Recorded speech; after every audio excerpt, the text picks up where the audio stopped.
آج ایک ایسا واقعہ جو سنتے ہی دل کو ہلا دیتا ہے اور صحابہ کی قربانیوں کی اصلی روح کو سمجھنے پر مجبور کرتا ہے۔ حضرت ابو عبیدہ عامر بن الجراح رضی اللہ عنہ رسول اللہ صلی اللہ علیہ وسلم کے جلیل القدر صحابی حضرت ابو عبیدہ عامر بن الجراح رضی اللہ عنہ کا تعلق شہر مکہ میں قبیلہ قریش کے ایک معزز خاندان سے تھا۔ ان کی شخصیت قدرتی و فطری طور پر انتہائی پرکشش تھی۔ چہرہ روشن، بدن دبلا پتلا اور قد دراز تھا۔ لوگ انہیں اس دبلی پتلی اور لمبی تلوار سے مشبہ قرار دیا کرتے تھے، جو اپنے دبلے پن کے باوجود اپنی تیز دھار اور بھرپور قات کی وجہ سے دشمنوں کے لیے پیغام اجل ہوا کرتی ہے۔ مکن شہر میں دین اسلام کا سورج طلوع ہونے سے قبل ہی حضرت ابو عبیدہ رضی اللہ عنہ کی حضرت ابو بکر صدیق رضی اللہ عنہ کے ساتھ خاص دوستی اور قربت تھی۔ دونوں میں بہت گہرے روابط تھے۔ چنانچہ ظہور اسلام کے بعد حضرت ابو بکر صدیق رضی اللہ عنہ کی دعوت کے نتیجے میں ہی حضرت ابو عبیدہ رضی اللہ عنہ مشرف بالاسلام ہوئے تھے۔ حضرت ابو عبیدہ رضی اللہ عنہ السابقین الاولین یعنی بھلائی میں سبھی لوگوں پر سبقت لے جانے والوں میں سے تھے، یعنی وہ عظیم ترین افراد جنہوں نے بالکل ابتدائی دور میں دین اسلام قبول کیا کہ جب مسلمانوں کے لیے بہت ہی مظلومیت اور بے بسی و بے چارگی کا زمانہ چل رہا تھا۔ یہی وجہ ہے کہ ان حضرات کا بہت مقام و مرتبہ ہے۔ ان کے لیے عظیم خوشخبریاں ہیں اور انہیں قرآن کریم میں السابقین الاولین کے نام سے یاد کیا گیا ہے۔ مزید یہ کہ حضرت ابو عبیدہ رضی اللہ عنہ عشرہ مبشرہ یعنی ان 10 خوش نصیب ترین افراد میں سے تھے جنہیں اس دنیا کی زندگی میں ہی رسول اللہ صلی اللہ علیہ وسلم نے جنت کی خوشخبری سے شادکام فرمایا تھا۔ قبول اسلام کے بعد تکالیف، مصائب و آلام اور آزمائشوں کا دور شروع ہوا۔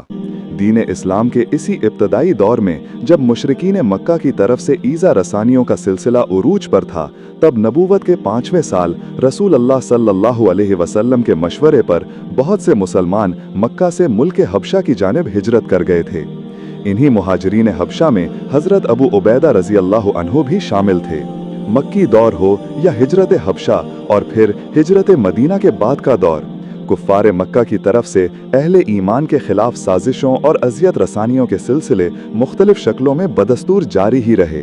ایسے میں حضرت ابو عبیدہ رضی اللہ عنہ راہ حق میں ہر قدم پر اور ہر موڑ پر ان تمام تر مصائب و آلام کا بڑی خندہ پیشانی کے ساتھ مقابلہ کرتے رہے۔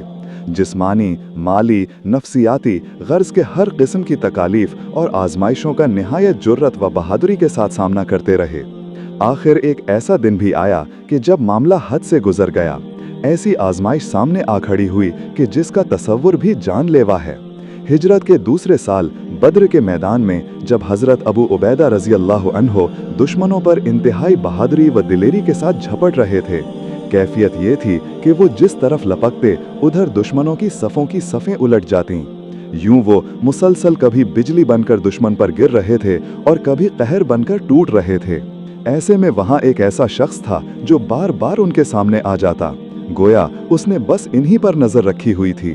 یہ اس سے بچتے، وہ پھر سامنے آ جاتا، یہ قطارتے مگر وہ پھر راستہ روک کر کھڑا ہو جاتا، انہیں للکارتا کہ آؤ میرا سامنا کرو، ذرا میرے ساتھ قوت آزمائی کر کے دیکھو۔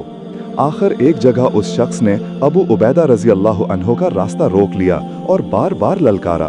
اب ابو عبیدہ رضی اللہ عنہ کے پاس کوئی چارہ نہیں تھا۔ اس نے اپنی تلوار بلند کی، ابو عبیدہ رضی اللہ عنہ نے بھی بلند کی۔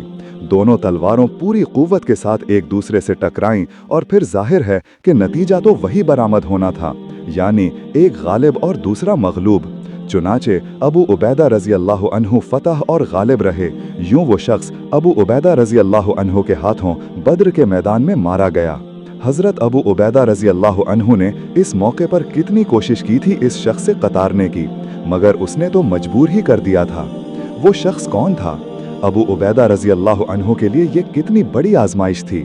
اگر کوئی سنے گا تو شاید یقین نہیں کرے گا، اور اگر یقین کرے گا تو پھر شاید اپنے ہوش و حواس برقرار نہیں رکھ سکے گا، کیونکہ یہ شخص ابو عبیدہ رضی اللہ عنہ کا باپ تھا، مشرک۔ دراصل ابو عبیدہ رضی اللہ عنہ نے اپنے باپ کو قتل نہیں کیا، بلکہ باطل کو قتل کیا جو ان کے مشرک باپ کے روپ میں ان کے مقابل آ کھڑا ہوا تھا اور بار بار انہیں للکار رہا تھا۔